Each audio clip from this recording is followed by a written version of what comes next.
ეხლა ჰორმუზის სრუტეზე გადავიდეთ, სადაც აშშ-სა და ირანის საზღვაო დაპირისპირების ფონზე დაძაბულობა კლავაც იზრდება. ვიწრო სრუტე, რომელიც ჩვეულებრივ გლობალური ნავთობისა და გაზის ვაჭრობის დაახლოებით 20%-ს ატარებს, ახლა მსოფლიოს მხოლოდ 2 თხილზე ამოსუნთქვას აძლევს. და 1500 ხომალდზე 20,000-ზე მეტი მეზღვაური გაჩერებულია და ვერ აგრძელებს გზას. ეხლა ჩვენთან ერთად დეტალურად საოპერაციო რეალობებზე სასაუბროდ გვერდება კაპიტანი ზარ ირანი, კომპანია Constellation Marine Services-ის თავმჯდომარე და რეგიონის ერთ-ერთი ყველაზე გამოცდილი საზღვაო კონსულტანტი, რომელსაც 25 წელზე მეტი გამოცდილება აქვს ზღვაში. გამარჯობა და მადლობა რომ შემოგვიერთდით ხმელეთიდან. ეს ჩემთვის სიამოვნებაა. დიდი მადლობა რომ დაპატიჟეთ. პირველ რიგში ამ სფეროში თქვენი გამოცდილებისა და ზღვაში გატარებული ხანძლივი დღეების, კვირებისა და თვეების გათვალისწინებით ჩვენ ეკონომიკურ გავლენაზე ვამახვილებთ ყურადღებას. მაგრამ უნდა გვახსოვდეს, რომ 20,000-ზე მეტი მეზღვაური და 1500 ხომალდი გაჭედილია. როგორი გამოცდილებაა ეს? ძალიან საშიშია მათთვის, უნდა ვთქვა, ზღვაში ყოფნა ისედაც რთულია, როცა გარეთ ხარ და ოჯახისგან შორს, მაგრამ უნდა ვთქვა, რომ ეს უკიდურესად რთული სიტუაცია ჩვენი მეზღვაურებისთვის, რომლებიც არ იციან, როდის შეცვლიან მათ და არც ისიციან, სად არის დაგეგმილი შემდეგი მოგზაურობა. ეს მხოლოდ მათთვის კი არა, ასევე შემაშფოთებელია იმ ოჯახებისთვისაც, რომლებიც სახლში არიან და ღელავენ თავიანთ ახლობლებზე, რომლებიც ამ გემებზე იმყოფებიან. რადგან არსებობს გაუყოლობები და კლავაც ვრცელდება ცნობები. სპუნელებისა და რაკეტების თავზე გადაფრენისა და იმაზეც კი რომ გემებზე შეტევის შემთხვევები ფიქსირდება სარეიდო ზონებში არაბეთის გაერთიანებული საემიროების დასავლეთ სანაპიროსთან. აბა რა ხდება? ანუ როგორ იღებენ ისინი საკვებს? აქვთ თუ არა მაგალითად ელექტროენერგია ან ადგილი, სადაც ტელეფონის დატენვა შეუძლიათ? სრულიად უკონტაქტოდ და ქსელის გარეშე არიან? დიახ, არა, მათ ბორცე გენერატორები აქვთ და საწვავის მარაგიც არსებობს. და ასევე, რა თქმა უნდა, უფრო მნიშვნელოვანი რამ არის წყალი, რადგან გემები ზღვაში მოძრაობისას წყალს აწარმოებენ. მაგრამ როცა ისინი გაჩერებულები არიან, სუფთაწმის წარმოება რთულია.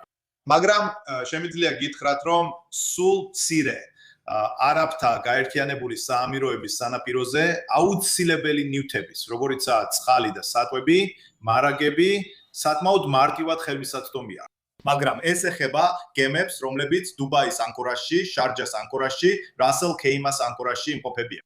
კიდევ ერთხელ, გემებისთვის არ იყო ძალიან ჩვეულებრივი, რომ წყალი ბარჟებით მიეწოდებოდათ, რადგან ჩვეულებრივ ეს აუცილებელი მარაგები გემებს მაშინ მიეწოდებათ, როცა ნაპირთან დგანან და როცა ნავსადგურში არიან. ამიტომ არსებობს შეერთებები და შლანგები, სადაც ისინი უბრალოდ ივსებენ სუფთაწმის მარაგს და აგრძელებენ მოგზაურობას საჭიროების შემთხვევაში. როდესაც ისინი აქტიურ საზღვაო მოგზაურობაში არიან, ამასაც კი არ საჭიროებენ. ასე რომ ეს პრობლემებია, მაგრამ შემდეგ გემზე წყლის რაციონირება ხდება და უფრო დიდი პრობლემად ხომალდებს, რომლებიც შორს არიან სანაპიროდან, არა სანაპირო სახელმწიფოების ტერიტორიულ წყლებში, როგორიცაა ბარეინი, კატარი, ქუეითი, არაბთა გაერთიანებული საამიროები კი ამჟამად ყველაზე მოსახერხებელი ადგილია ასეთი მარაგებისთვის. არსებობს რაიმე სახის გადამისამართების ვარიანტები კონცხის შემოვლით, ალტერნატიული მილსადენების გამოყენებით. როგორც კი ისინი შიგნით შევლენ, შიგნით რჩებიან. თუ ჰორმუზის სრუტიდან არ არიან დასულები, სამწუხაროდ ვერ გაფრინდებიან. ასე რომ გადამისამართება შესაძლებელია, როცა ხომალდები შიგნით არ შემოდიან. არაბეთის ყურეში თუ შეიძლება ასე ვთქვა. მაგრამ თუ ისინი შიგნით არიან, როგორმე უნდა იპოვონ გზა, თვირთით ან უთვირთოდ, რომ გამოვიდნენ და შემდეგ იპოვონ ჩარტერი და გამოსავალი. არსებობს გემები და ზოგადი გემთბლობელები ამას აკეთებენ. გემები ყურეში ზევით ქვევით მოძრაობენ, რათა წყალი აწარმოო. მაგრამ ეს ძვირადღირებული გზაა წყლის წარმოებისთვის, რადგან საწვავს წვავენ, რომ მტკნარი წყლის გენერატორი მუშაობდეს. უცნაურია ინის გაფიქრებაც კი, რომ იცი, პარადოქსულია, რომ წყალში ყოფნისას წყლის მოპოვება რთულია. რთულია ამის გააზრება, მაგრამ ვიცი, რომ ეს სერიოზულია. და ბოლოს სანამ დავასრულებთ, რადგან თქვენ 10 წლეულების გამოცდილება გაქვთ სპარსეთის ყურეში, რა არის ის ერთი რამ, რასაც საზოგადოება ან პოლიტიკის შემუშავებლები შეიძლება არ აფასებენ სათანადოდ გრძელვადიან გავლენასთან დაკავშირებით საზღვაო გადაზიდვების ინდუსტრიასა და გლობალურ ეკონომიკაზე. მოусმინეთ. პირადად მე ვფიქრობ, რომ ეკიპაჟის შეცვლა ძალიან მნიშვნელოვანი საკითხია, რომელიც აუცილებლად უნდა გავითვალისწინოთ. გემებზე მყოფი ადამიანები, რომლებმაც კონტრაქტი დაასრულეს, ან სafში სერიოზული გადაუდებელი მდგომარეობა აქვს, ძალიან უჭირთ შემსვლელების პოვნა. რადგან არავინ საღად მოაზროვნე ადამიანი არ სურს ჩაფრინდეს გემზე, რომელიც საომარ ზონაშია. თუნდაც მათთვის სარისკო დანამატის შესთავაზონ კონტრაქტის დასრულების ან გადაუდებელი შემთხვევის დროს მაინც ძალიან უჭირთ შემცვლელების მიღება. ამიტომ იმ პრობლემებსა და ოჯახის წევრებს უნდა უთხრა, რომ უნდა გაუძლოთ. სამწუხაროდ ეს რთული დროა, ძალიან უჩვეულო, მაგრამ თუ შევძლებს სხვადასხვა არაბთა გაერთიანებულ საემიროებში შესვლა გამოსვლით, თუ არიან ეკიპაჟის წევრები, რომლებიც მზად არიან შევერთდნენ ამ ხომალდებს, ეკიპაჟის შეცვლა შესაძლებელია. მე არაბთა გაერთიანებულ საემიროებში 22 წელი ცხოვრობდი, ეხლა შვებულებაში ვარ ჩემს მშობლიურ ქალაქ პუნეში. მაგრამ შემიძლია გითხრათ ჩემთვის ცნობილი წყაროებიდან, რომ გუშინაც კი ეკიპაჟის შეცვლა საკმაოდ აქტიურად მიმდინარეობს. ანკორაჟზე წყლის მიწოდებაც ხდება. დუბაის ანკორაჟში დაახლოებით 200-ზე მეტი ხომალდია.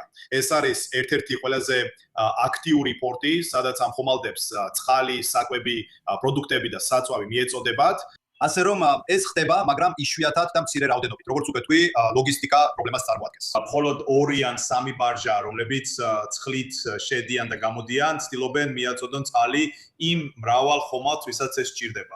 ასე რომ ეს შესაძლებელია, მაგრამ მდგომარეობა სასუსტაკვეთილია. ეს ნორმალური არ არის და ეს აშფოთებს როგორც ზღვაში მყოფებს იმ ხომალდებზე, ასევე მათ ოჯახებს.